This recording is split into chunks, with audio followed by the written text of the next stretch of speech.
Vous savez, dans la vie, quand vous trouvez des gens en conflit et qu'une personne vous dit tu as vu comment elle m'a regardé. Parlons d'une personne avec laquelle elle est en conflit. Tu as vu comment elle m'a regardé, tu as vu, non, tu as vu. Qu'est-ce qu'on fait quand on est intelligent? D'abord, on se dit, c'est peut-être que la personne ne t'a pas regardé, ou peut-être que tu n'as pas compris, ou peut-être que tu t'imagines des choses, n'est-ce pas? Une personne intelligente essaie de comprendre la genèse.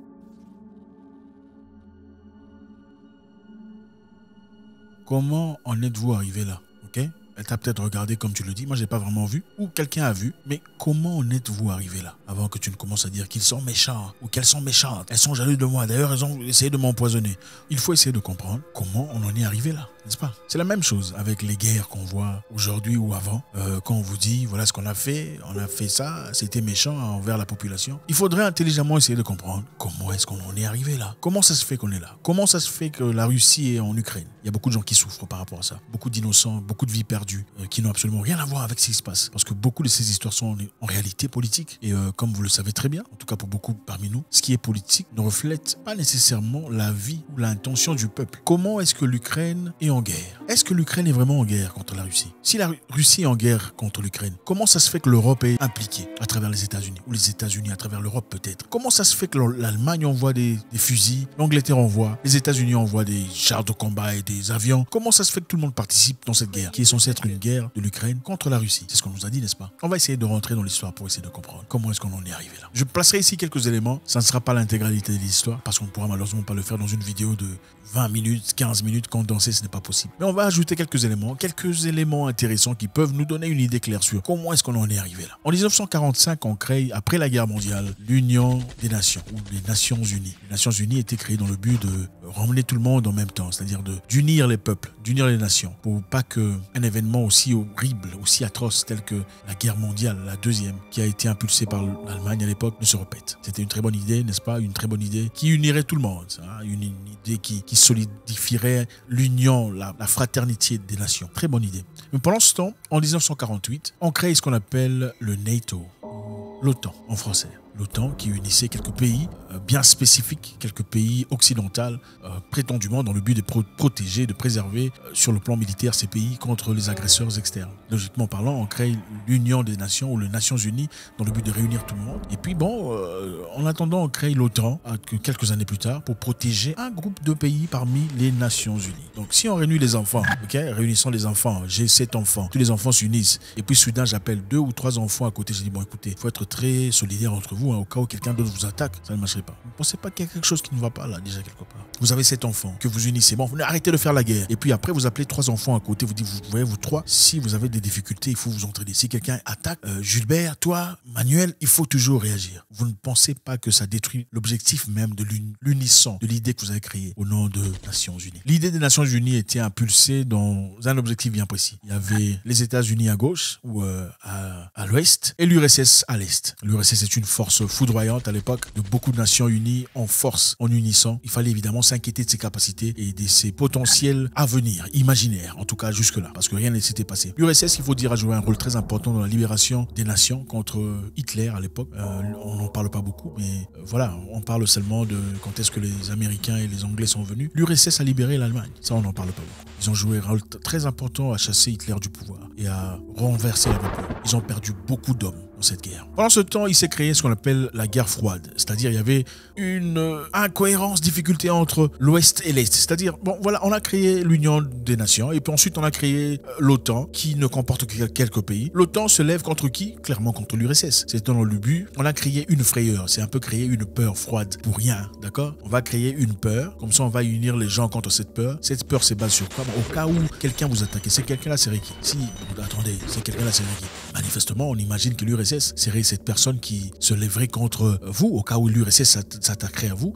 On s'unira en nation, en OTAN, pour s'opposer à l'URSS. C'est un peu comme les assurances. Quand on vous vend les assurances disant, voilà, si vous tombez malade et que voilà, vous vous cassez la tête, voilà, ça va coûter beaucoup d'argent. Et pour que ça coûte pas beaucoup d'argent, faites partie de notre groupe d'assurance. Comme ça, au cas où vous vous cassez la tête, on va vous paiera l'argent qu'il faut et vous n'aurez pas à vous dépenser. Pendant ce temps, entre l'URSS et l'Ouest, il y a eu une course d'armes. Les deux camps cherchent à augmenter leur capacité nucléaire en développant des systèmes de lancement améliorés. L'enjeu était de trouver comment frapper l'Union soviétique avec autre chose qu'un avion piloté par un homme. Chacun essayait de développer les meilleures armes possibles, les armes les plus foudroyantes, les armes les plus brutales, les armes les plus destructives. Les missiles balistiques à courte portée, lancés dans l'atmosphère terrestre, permettent de larguer des têtes nucléaires à distance.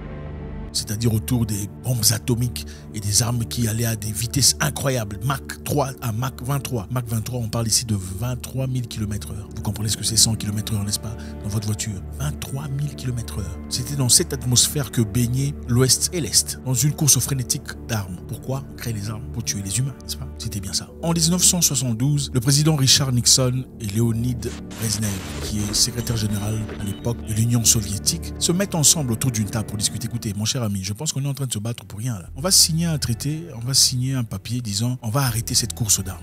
On va arrêter de développer des armes pour tuer les gens. Ça sert à quoi? À qui ça bénéficie? En tout cas, c'était une très bonne idée. C'était pour, voilà, ça fait du bien à tout le monde. On a finalement signé un papier disant plus besoin de développer des armes qui tuent un nombre maximum d'humains en 1972. Et c'était une très bonne chose qui montrait en ce moment-là que les deux côtés pouvaient collaborer, pouvaient travailler ensemble. Plusieurs années plus tard, en 2001, après l'attaque terroriste aux États-Unis, George Bush s'est présent en disant désormais, nous avons quitté le traité d'armes.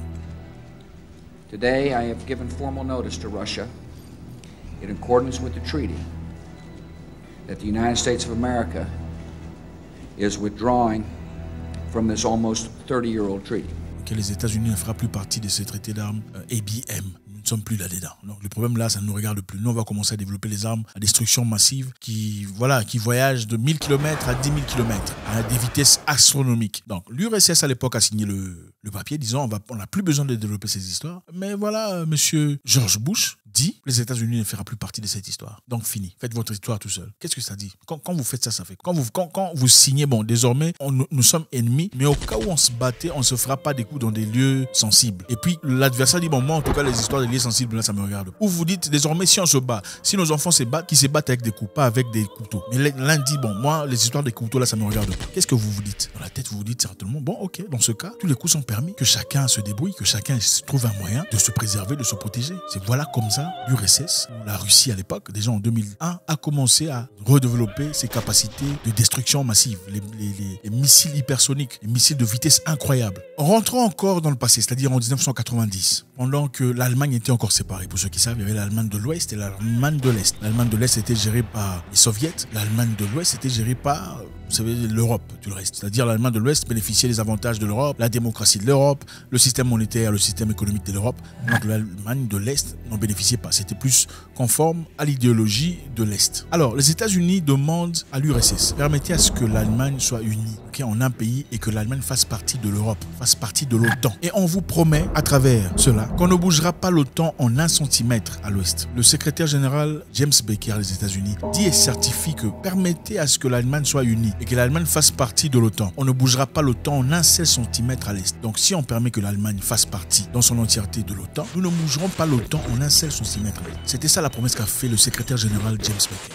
Ils ont dit, ok, il n'y a pas de souci. L'Allemagne peut faire partie de l'OTAN. Quelques temps plus tard, qu'est-ce qui s'est passé? Je vous rappelle qu'à l'époque, l'URSS ou la Russie avait un traité qu'on appelle Warsaw Pact. Warsaw Pact était un traité entre la Russie et certains pays baltiques, certains pays autour de soi. C'est-à-dire certains pays se sont dit, bon, nous on va créer notre histoire aussi. Comme l'OTAN a créé son histoire, nous on va créer notre histoire pour nous protéger. Mais bon, comme il n'y avait pas de guerre, ce n'était pas une nécessité. Malheureusement, en 2004, contrairement à ce qui avait été promis par le secrétaire général américain, les pays baltiques ont commencé à faire partie de l'OTAN. Il avait dit que ça ne ferait pas partie de l'OTAN. En 2004, les pays baltiques sont partis à l'OTAN. En 2008, on a fait une proposition à l'Ukraine de faire partie de l'OTAN. L'Ukraine est juste à côté de la Russie. À cette époque, en Ukraine, il y avait un président qu'on appelle Viktor Yanukovych. Yanukovych, c'était un homme démocratiquement élu par le peuple, président de la République en Ukraine. Il avait été proposé par l'Europe un package économique, c'est-à-dire on va t'offrir de l'argent pour t'aider à progresser, à avoir une idée plus ou moins européenne de ton pays, l'Ukraine. Mais bon, cette idée comportait aussi quelques histoires. Vous voyez, c'est un peu, on vous donne de l'argent, mais tu seras redevable à l'FMI. Tu seras redevable à l'FMI. Si tu ne fais pas les choses conformément à ce qu'il faut, si tu ne rembourses pas conformément à ce qu'il faut, l'FMI aura de l'autorité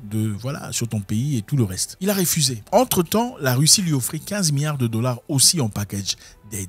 Mais à l'époque, l'Ukraine bénéficiait aussi du gaz russe, de générosité russe. Le président Yakovitch a choisi l'argent russe au lieu de l'argent européen. Et cela a déclenché quelque chose de terrible. Vous savez, il y a des gens à qui, si vous dites non, c'est un problème. C'est des gens qui ne sont pas habitués à entendre non par leurs propositions. Qu'est-ce qui s'est passé après? Quelques temps après, on a organisé un coup contre ce président démocratiquement élu. Un coup organisé, les gens se sont levés, ils se sont soulevés, disant que voilà, ils ne voulaient pas faire les élections, mais ce n'était pas vraiment ça le cas. Un coup organisé pour le faire tomber. Un coup organisé, certains disent que ce sont les Américains. Pourquoi on dit que ce sont les Américains? Parce que le sénateur McCain était présent pendant les manifestations dans les rues, parlant au peuple.